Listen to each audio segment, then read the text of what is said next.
কোনো সাধারণ নির্বাচনে ভোটদানের জন্য ভোটারের সামনে থাকে প্রার্থী, প্রতীক কিংবা দলীয় পরিচিতি, কিন্তু গণভোটের ক্ষেত্রে এসব থাকে না। সেখানে ব্যালটে থাকা প্রশ্নের পক্ষে বিপক্ষে ভোটারকে হ্যাঁ কিংবা না মত দিতে হয়। প্রশ্নটি তৈরি করা হয় কতগুলো প্রস্তাবের ভিত্তিতে, যেগুলোর বিস্তারিত ভোটারকেই জেনে নিতে হয়।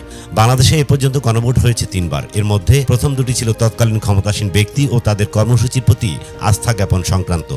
তৃতীয়টি হয় রাষ্ট্রপতি শাসিত সরকারের ব্যবস্থা থেকে সংসদীয় ব্যবস্থায় রূপান্তর নিয়ে। এবার চতুর্থ গণভোট আয়োজনের আলোচনা শুরু হয়েছে।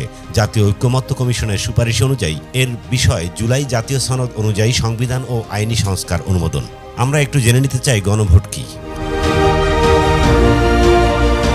বাংলাদেশের সর্বশেষ গণভোট হয় 1991 সালে। এরপর 34 বছরের বেশি সময় পেরিয়ে গেছে। ফলে নতুন প্রজন্মের ভোটারদের কাছে গণভোট একেবারেই অপরিচিত। জাতিসংঘের সংবিধান প্রণয়ন সংক্রান্ত নথি এবং দেশের আগের ভোটগুলোর ধরন পর্যালোচনার ভিত্তিতে বলা যায়, এ ধরনের ভোটে সংবিধান প্রণয়ন কিংবা সংশোধন, কোনো আইন তৈরি বা বাতিল, শাসন ব্যবস্থা পরিবর্তনের মতো গুরুত্বপূর্ণ সিদ্ধান্ত নেওয়ার ক্ষেত্রে জনগণের মতামত চাওয়া। পক্ষে নির্বাচনের গণভোট যাচ্ছে। হ্যাঁ, গণভোটের পক্ষে আমরা। এটা আমার মনে যারা চায় আমি তারা দেব, যে আমার পছন্দ তারা আমি দেব। হ্যাঁ, গণভোট হোক। গণভোট নাহলে তো দেশে আবলি যাবে। আমি তো গণভোটের পক্ষে অমো।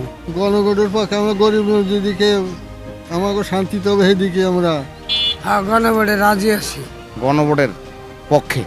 গণভোটের পক্ষে আছি। খুবই কঠিন, আমি এই বিষয়ে কোনো চিন্তাই এখনো করিনি। আগে সংস্কার, পরে নির্বাচন। না, গণভোট হবে না। গণভোট চান না। গণমানুষের মতামতের প্রতিফলন ঘটানোর উদ্দেশ্য থাকে বিধায় এই প্রক্রিয়া গণভোট নামে পরিচিত।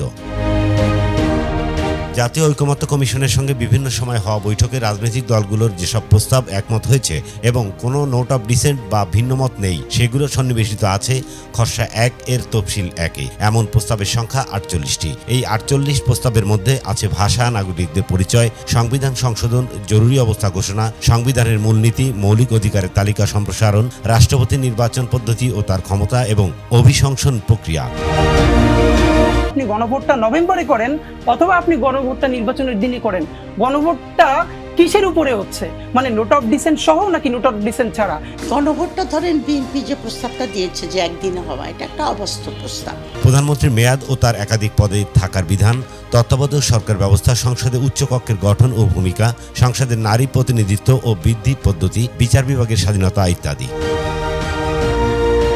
এখন প্রশ্ন হলো, গণভোট কবে হবে? এই সিদ্ধান্ত নেওয়ার দায়িত্ব সরকারের উপর ছেড়ে দিয়েছে কমিশন। তবে সুপারিশে উল্লেখ করেছে জাতীয় সংসদ নির্বাচনের দিন বা এর আগে গণভোট করা যাবে। ওনারা যদি ঐক্যবদ্ধ নির্দেশনা না দিতে পারেন, অবশ্যই সরকারের মতো সিদ্ধান্ত নিবে। 1977 সালের 31 মে প্রকাশিত দৈনিক বাংলার এক প্রতিবেদনে গণভোট নিয়ে বিস্তারিত বিবরণ পাওয়া যায়।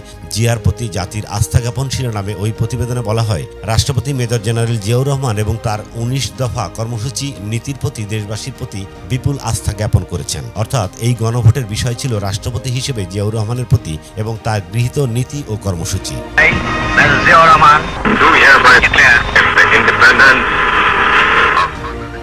আমাদের দেশের সর্ব জায়গায় সব লোক শান্তিতে বসবাস করতে পারে। দ্বিতীয় গণভোট হয় 1985 সালের 21 মার্চ। ক্ষমতায় তখন লেফটেন্যান্ট জেনারেল হুসাইন মোহাম্মদ এরশাদ। এই ভোটের বিষয় ছিল এরশাদের অনুসৃত নীতি এবং তার প্রেসিডেন্ট পদে অধিষ্ঠিত থাকা নিয়ে। এতে হ্যায়ের পক্ষে ভোট পড়ে 94.14%, নায়ের পক্ষে ভোট ছিল 5.5%। তৃতীয় গণভোট হয় 1991 সালের 15 সেপ্টেম্বর। এই ভোটে একজন নির্বাচন কর্মকর্তা হিসেবে দায়িত্ব পালন করেন জেসমিন টুলি। বর্তমান অন্তর্বর্তী সরকার গঠিত নির্বাচন ব্যবস্থা সংস্কার কমিশনের সদস্য ছিলেন তিনি। সম্প্রতি একটি গণমাধ্যমে জেসমিন টুলি জানান, 1991 এর গণভোট হয়েছিল সংসদে ওঠা বিল ও তাতে রাষ্ট্রপতির সম্মতি দেওয়া না দেওয়া নিয়ে, অর্থাৎ রাষ্ট্রপতি শাসিত ব্যবস্থা থেকে সংসদীয় ব্যবস্থায় যাওয়া নিয়ে। এতে হ্যায়ের পক্ষে ভোট পড়ে 84.38%, নায়ের পক্ষে ভোট ছিল 15.62%। এই 3 গণভোটের গুণগত পার্থক্য নিয়ে টুলি বলেন, 1991 সালের গণভোট বিষয়ে প্রায় 90% মানুষেরই পরিষ্কার ধারণা ছিল, অর্থাৎ তারা কিসের পক্ষে বিপক্ষে ভোট দিচ্ছেন তারা জানতেন। কিন্তু 1985 সালের ভোট নিয়ে মানুষের তেমন কোনো আগ্রহ ছিল না। ইসমাইল হুসাইন ইমু, আজকের দৈনিক।